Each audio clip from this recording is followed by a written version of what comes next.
What's up guys, it's your girl Alili Lovegood, and today I decided to be doing something that I never really did before. It is explaining some favorite myths, or just myths in general, of Greek mythology. Okay, that did not sound right, but you know. When your girl doesn't get any sleep, it's just like, yeah. Also, if the quality sounds a little iffy, I'm sorry. It's just that the mic that I'm using kind of sucks. I'm gonna be trying to find a new mic, but until then, this is what we're going to have to deal with until I can find a new mic. I just might not use this mic anymore. Okay. Anyway, now I'm going to name this series the beginning. I'm gonna name it the Greek mythology myths. I really don't have a good name for it, so if you guys have one, just comment down below, and that would mean a lot. I will make that playlist soon. I don't know when, but I will make that playlist soon. So basically, the first video is kind of explaining the Greek mythology, like how it came to be, and talking about how the Greek gods came to be also. So basically, in every ancient country, there are different things that they believed. Like in ancient Egypt, they also had mythology, which was called Egyptian mythology, and they had in India, I think it's called like Indian mythology. I'm not really sure. They had Roman mythology. They had different kinds of beliefs and stories and myths and songs and stuff like that they believed that was the beginning of time, and that's what they did. And yeah, so now we're just focusing on the ancient Greeks. Now, they didn't have like the technology that we had today, obviously, because it's ancient times, so they wrote everything in poetry form. Well, I am not going to be telling you guys what's going on in the ancient Greek world in poetry form, because personally, I'm not a poet, and I suck at poetry. And I have no time for poetry, and I cannot memorize something in poetry form. So, what I am going to be doing you is telling you the story, and not in poetry form, in regular forms that I have heard it. And yeah, also disclaimer, if I say some Greek gods or goddesses or places or whatever wrong, don't be mad. It's just that the way that you say it, like the Greek way to say certain things are way different. For example, the way that you say Demeter, the goddess of the of the harvest and stuff, it's Demeter in English or whatever, but the ancient Greeks say Demeter.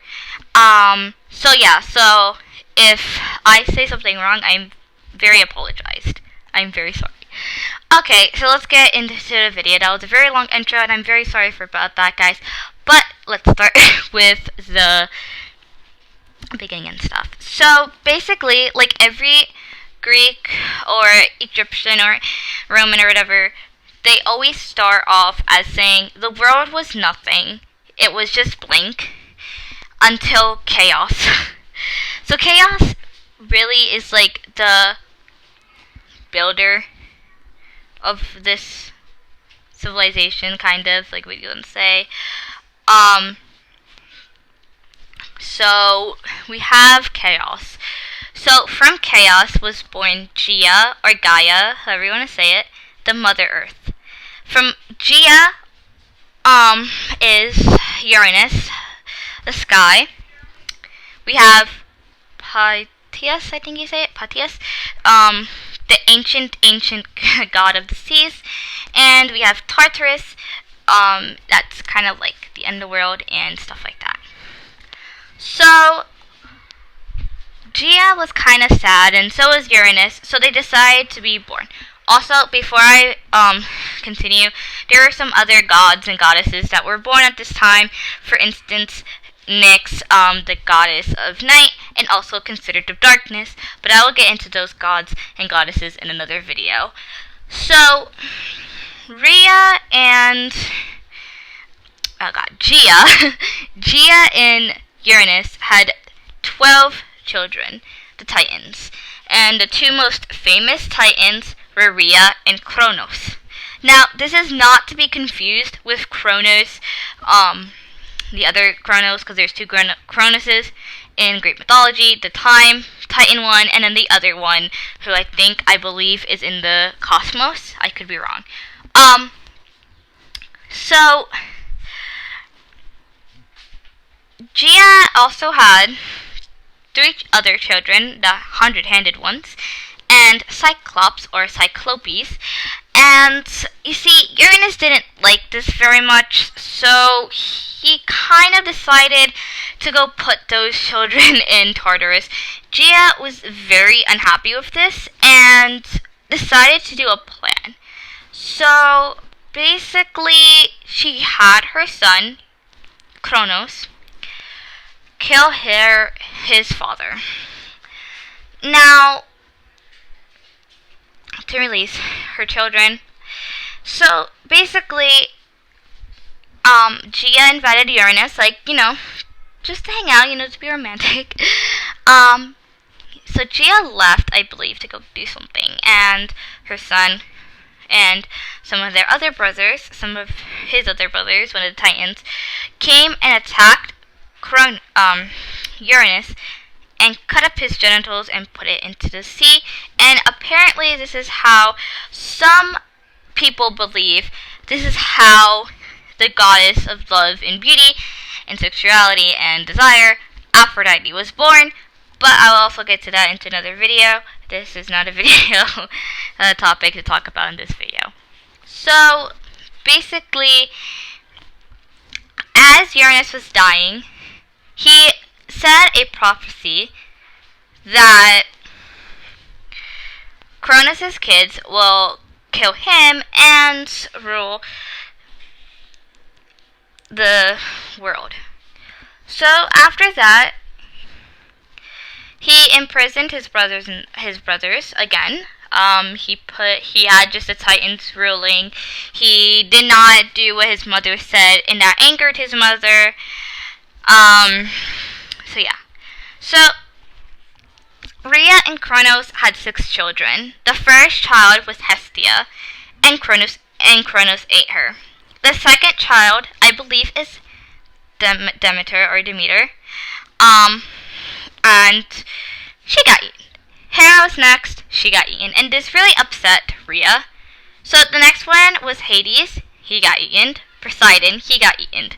So she decided to have a plan so that her 6th child, Zeus, would not get eaten.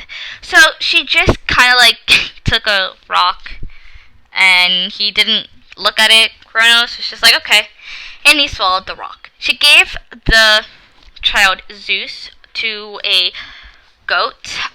You would call these people satyrs, and she gave him to a satyr named Agamatus. What do you call it? Agamatus. And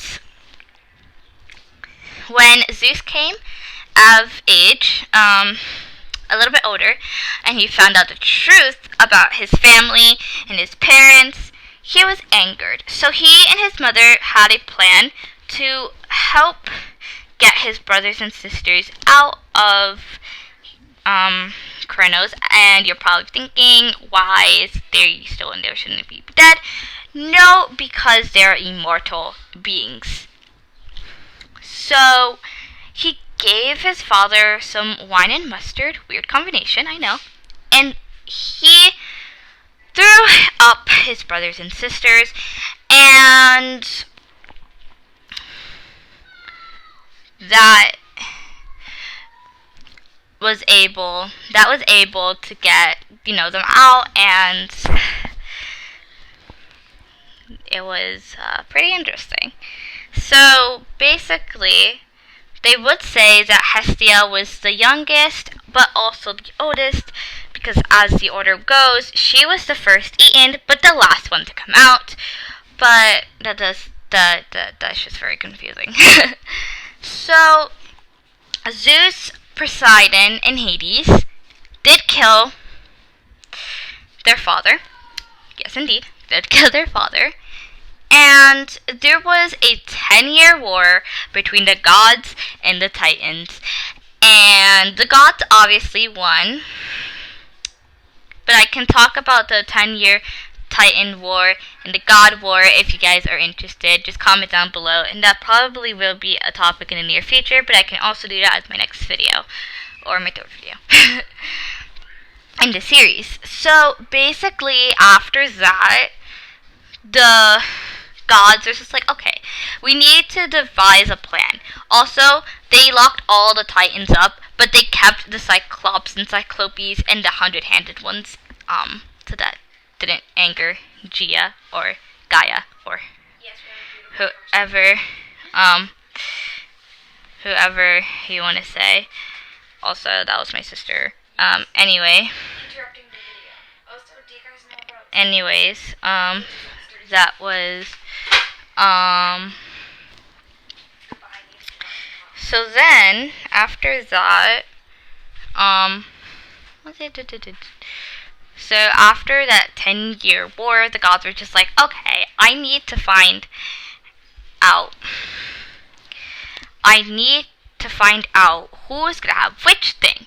So the gods and goddesses decided, the 6 main ones, decided to give out the roles. So Hestia was the goddess of the hearth, home, and domestic, and the state, and the blonde. You get the point. She was basically kind of like the mother of the Mount Olympus, and that's where they lived, by the way. Hera was the goddess of loyalty and marriage, and also one of the many goddesses of childbirth. Demeter is the goddess of harvest, agriculture, stuff like that. Now, the girls were fine on what they got, but the only problem was the boys of the family. So, Hades, Poseidon, and Zeus decided that Zeus would be the king of all gods and be the king of the sky. Poseidon would be the god of the sea, and Hades unfortunately got the bad deal, and he was unfortunately the person that had to be in the underworld, and yeah. So Zeus married his sister, and that was pretty. There's going to be a lot of incest and inbreeding and going along in the Greek mythology world. Hera was the one that Zeus married, by the way, and yeah. So I'll make a part 2 talking about the other 6 Olympians, or just personally just talking about other Greek myths in general. There isn't really a typical order, I don't believe, that you will have to go into. But if you guys want a typical order, just comment down below. Comment down below what Greek myth you want to hear next, or which god you want to hear about. If you have a question about a specific god or goddess, I will gladly answer it for you. Without further ado, I thank you for 25 subscribers, and it means a lot. I will see you in my next video. Bye guys. Love you. Peace out.